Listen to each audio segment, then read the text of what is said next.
Olá, bem-vindo à sua 20ª aula de programação em Python. Nessa aula a gente vai estar falando sobre as variáveis do tipo reais e sobre o nosso método construtor, que a gente está chamando de função ou comando, por enquanto, float. Então, primeira coisa, precisamos lembrar o que são números reais. Então, números reais é um conjunto de números que vai desde o menos infinito até o mais infinito, em que inclui praticamente todas as categorias de número. Inclui os números naturais. Então, esse aqui é o meu conjunto dos naturais. Ele inclui o conjunto dos inteiros, que é quando eu vou do menos 4, menos 3, menos 2, menos 1, 0, 1, 2, enfim. Ele inclui o conjunto dos números racionais, que são as minhas frações, 3 quartos, 4 quintos, 7 terços. E ele inclui também os números irracionais, que é o π, o número de Euler, raiz de 2, então coloco aqui 2 elevado a meio, e entre outros. Então, todos esses números aqui estão inclusos no meu conjunto dos números reais. Então, basicamente, é o maior conjunto numérico que há. Qual é o único conjunto que não se encontra nos números reais? São os números complexos, que a gente vai falar bem mais para frente no curso sobre eles. Então, esses são os meus números. Eu sei que os números naturais e os números inteiros eu posso colocar na minha variável tipo int, inteira. Por exemplo, atribuo o valor de A1 ao valor de B5. Todos esses eu estou aqui criando variáveis inteiras, no caso racionais. Se eu colocar C menos 7, agora eu tenho uma variável que é inteira. Agora, como é que eu faço para criar variáveis que não sejam de números inteiros, que sejam números com casas decimais, números como frações? Então, basta você seguir exatamente a mesma regra. Então, quando você vai dar um nome a uma variável, escrever o nosso sinal de atribuição e colocar o número que você quer, por exemplo, 2.45. E aí pronto, você criou a variável n, que recebeu o valor de 2.45. Se você quiser colocar uma fração, você pode colocar 0.75. Se você quiser atribuir o valor de outra variável, por exemplo, se escrever que π é 3.14 e eu disser que n é sinal de atribuição π, atribuir agora a n o valor de 3.14. Então, você vê que as minhas variáveis de tipo float obedecem às regras gerais de criação de variáveis inteiras também. Então, beleza. Agora, eu falei que nós mudamos o tipo de variável. Então, nós mudamos também o método construtor dessas variáveis. Então, agora, em vez de ter o método construtor int para um determinado valor, por exemplo, se eu colocar aqui 3 e digitar aqui que A é esse valor e pedir A vai dar 3. Agora, para eu criar um número real, eu vou colocar aqui float, abre parênteses, posso colocar 12.45, por exemplo. Se eu pedir A, 12.45. Então, eu mudei o meu método construtor, ou função, ou comando, para os leigos, a minha forma de criar, a partir de texto, a partir de operações matemáticas, criar números reais. Então, vamos começar a colocar em si prática, através de alguns exercícios, como sempre. Então, veja esse exercício aqui. Dado um número inteiro positivo n, calcular e imprimir o valor da seguinte soma. Então, a soma é 1 barra n mais 2 barra n menos 1 mais 3 barra n menos 2 mais blá blá blá mais n sobre 1. Então, vamos lá. Vamos calcular essa soma. Então, a gente vai fazer o seguinte. Primeiro, a gente tem que pedir o valor de n, que, como ele disse no meu programa, é um número inteiro. Então, input digite o valor de n. Eu tenho que criar aqui fora a minha variável soma. A soma vai ser um número real, então eu vou atribuir a ela o valor de 0.0. Veja aqui, quando eu pego um número real, existe uma diferença de escrever A igual a sinal de atribuição 3, se eu pedir A vai dar 3, e A sinal de atribuição 3.0, eu pedir A. Veja aqui, num caso eu tenho que A é um número do tipo inteiro, e nesse caso A é um número do tipo real. Ou seja, como eu quero que minha soma seja do tipo real, eu vou destacar aqui ela sendo como 0.0. Beleza? Então, agora a gente precisa começar a fazer nosso programa. Então, vamos fazer o seguinte. Vamos pegar um i que vai percorrer os valores de 1 até n mais 1, certo? Então, i está percorrendo de 1 até n mais 1. Se eu olhar aqui para cima, o valor de i tem que ser o numerador. Não pode ser o numerador, porque o denominador, desculpa, porque o denominador vai de n até 1. Ele é o meu numerador, que vai de 1 até n. Então aqui eu posso colocar em cima i. Embaixo eu tenho que colocar o quê? Embaixo disso aqui eu tenho que colocar o valor que é o meu numerador. Qual que é o valor do meu numerador? Veja que se i é 1, aqui eu tenho n. Então eu vou ter n menos i mais 1. Por que eu estou somando mais 1? Porque se eu estou subtraindo 1, eu tenho que somar 1, porque senão aqui eu teria n menos 1. Aí quando i for 2, aqui eu vou ter n menos 2 mais 1. Então vai ficar n menos 1. Quando eu chegar aqui, em que é n, eu vou ter n menos n mais 1. Aqui vai sobrar meu 1. Então se eu fizer isso aqui, vai funcionar. Eu só tenho que colocar aqui o mais igual. Eu vou imprimir aqui. A soma vale. Agora vem outro problema. Dá para eu imprimir normal os números reais? Vou salvar isso aqui. Vamos voltar para o meu idle. Dá. Se eu pedir para imprimir aqui A, por exemplo, que, lembre-se, tem o valor de 3.0, ele imprime normalmente.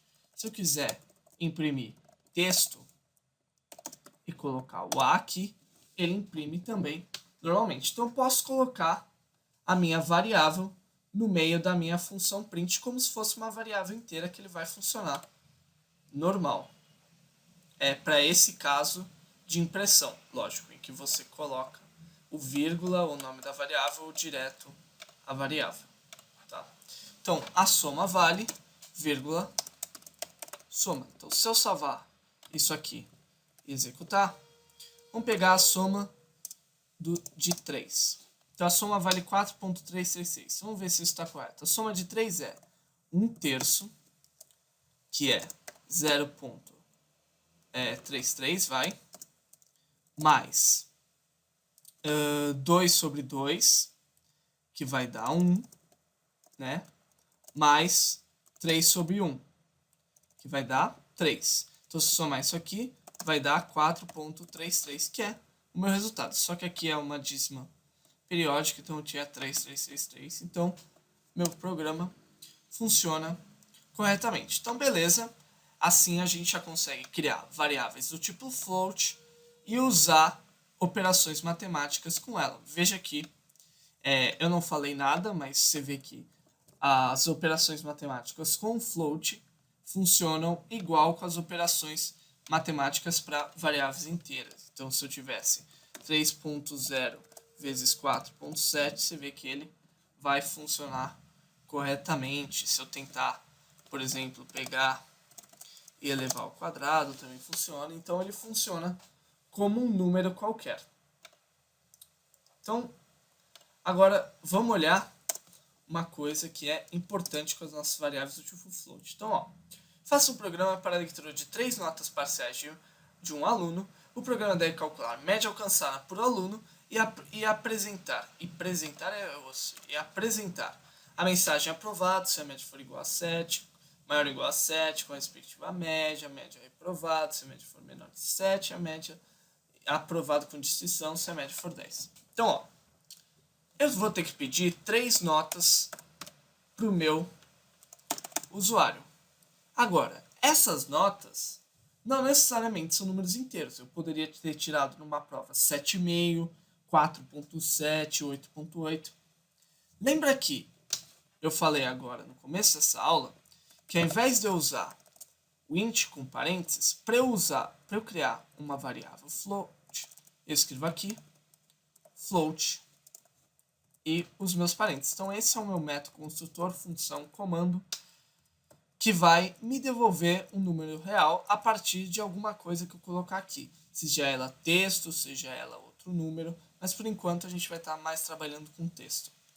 Então, para eu fazer, se eu fosse com o número inteiro, eu faria int input digite a primeira nota. Então, para eu fazer isso com números reais, eu só troco meu int por um float. Então, se eu fizer isso aqui, de novo, não façam isso, isso é má prática de programação, mas eu sou preguiçoso pra caramba. Aqui eu tenho a segunda nota e aqui eu tenho a terceira nota. Então, beleza, peguei as minhas 3 notas. Agora vamos para a parte... Opa, peraí, o que eu queria? 3 notas parciais de um aluno e calcula a média. Ah, não preciso pegar... Bom, vou deixar assim, vai. Não precisaria pegar individualmente cada uma das notas. Então, aqui abrir parênteses. Nota 1 mais nota 2. Nota 3. Dividido por 3, porque são 3 notas. Poderia ter feito aqui, em vez de ficar colocando nota, nota, nota, eu poderia aqui ter colocado média, média, e aqui mais igual, e aqui média, mais igual, e aqui só ter feito média dividida por 3. Então, aqui eu atribuí um valor à média, e aqui eu estou somando valores ao meu valor de média que eu já tinha. Então, poderia ter feito desse jeito que é mais simples. Só uso uma variável. Então, agora eu calculei a média do meu aluno. Então, veja aqui. Ele pede aprovado se a nota for maior ou igual a 7. Então, se a média é maior ou igual a 7, print aprovado. E eu também tenho que imprimir a média. Então, vou imprimir aqui. Média, 2 pontos, vírgula, média. Se a média for menor do que 7, print reprovado. Print média, 2 pontos, vírgula, média. Agora, a gente vai ver que a gente tem um probleminha com o nosso programa. A gente tem que imprimir a mensagem aprovado com distinção. Eu poderia pegar e colocar aqui um else e pedir para imprimir aprovado com distinção. Mas qual seria o problema de fazer isso? Vamos supor que a nota fosse realmente igual a 10. O que iria acontecer? Eu peguei aqui a minha média, que é 10, e ia verificar aqui no meu bloco if. 10 é maior ou igual a 7? É. E ele imprimir aprovado e a média. E aí, como aqui eu tenho um bloco de if, if, else, como essa condição for verdadeira, ele já não leu o resto das minhas condições. Então isso aqui nunca seria impresso, porque essa condição é verificada antes de quando a média é igual a 10. Então aqui eu tenho que pegar essa condição aqui, de que a média é igual a 10, e eu tenho que jogar ela lá para cima. Então, if média for igual a 10, eu tenho que imprimir aprovado com distinção.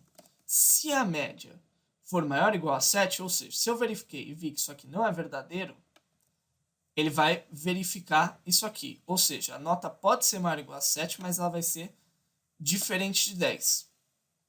Eu poderia, aqui equivalentemente, não ter colocado isso aqui. Aqui ficaria um else. Para eu fazer com aquela estrutura, que é a estrutura que ele organizou no meu enunciado, eu teria que ter pego isso aqui. Aqui eu teria colocado if. Isso aqui, traído lá para baixo como meu else. Então aqui eu estou verificando o 10 depois de verificar se a média é maior ou igual a 7. Aqui eu coloco elif média menor que 7. Só que aqui eu tenho que colocar uma outra condição, que é a média diferente de 10. Então aqui eu também posso usar o meu operador AND, se você quiser que tudo fique na ordem do enunciado. Então se você fizer isso aqui, você vai ver que dá certo. Então ó, se eu salvar, executar e colocar 10, 10 e 10, ele tem que imprimir 2 vezes, aprovado com distinção. Então funciona corretamente. Então, só recapitulando o que a gente viu nessa aula. Primeiro, como criar o que são variáveis reais. Segundo, como criar variáveis e atribuir a elas valores reais. Terceiro, como usar o meu operador float para pegar um texto e o meu método construtor float para pegar texto e converter em número real. Como imprimir uma variável com número real e como fazer operações matemáticas usando as variáveis reais. Você vê que elas funcionam da mesma forma que inteiras. Então, atribuição, impressão e operações matemáticas funcionam iguais a números inteiros. Então, você tem 2 exercícios para casa, como sempre. O primeiro exercício é tendo como dados de entrada altura e sexo de uma pessoa. Aqui o sexo é um número inteiro, sendo 0 masculino e 1 feminino, ou 1 masculino, 2 feminino, o que você quiser. Construa o algoritmo que calcule seu peso ideal utilizando as seguintes fórmulas. Então, para homem, isso aqui. Para mulher, isso aqui. E aí, peço o peso da pessoa em forma se ela está dentro, acima ou abaixo do peso. Então, seu primeiro programinha, que você tem que usar inteiro para sexo e real para altura e peso. E o seu segundo exercício é faça um programa, deixa eu apagar isso aqui, faça um programa que calcule as raízes de uma equação do segundo grau, na forma ax² mais bx mais c. Desculpa. O programa deverá pedir os valores de a, b e c e fazer as consistências informando ao usuário as seguintes situações. Se o usuário informar o valor a igual a 0, a equação não é de segundo grau, o programa não deve pedir os melhores valores sendo encerrado. Se o delta for calculado negativo, então ó, só para vocês lembrarem como calcula o delta, então delta é igual a menos b quadrado menos 4 vezes a vezes c. Esse é o valor de delta. E a minha raiz ela é dada como menos b mais ou menos raiz de delta, então vou colocar aqui delta elevado a meio, e tudo isso aqui que eu coloquei é dividido por 2 vezes a. Então, esse aqui é o meu valor de delta, e esse aqui é o meu valor de raiz a partir dos valores de b e a. Então, é isso aqui que você tem que calcular. A partir dos valores de a, b e c, você vai calcular se delta for negativo, a equação não possui raízes reais. Se delta for igual a 0, a equação possui apenas uma raiz real e você deve informar ela para o usuário, calculando por esse método aqui. E se o delta for positivo, a equação possui 2 raízes reais, você tem que formar as 2 raízes. Uma para o caso que isso aqui é mais, e outra para o caso que isso aqui é menos. Então, aqui A, B, tanto A quanto B quanto C, tem que ser números reais. Então, essa foi a aula de hoje. Espero vocês na próxima aula.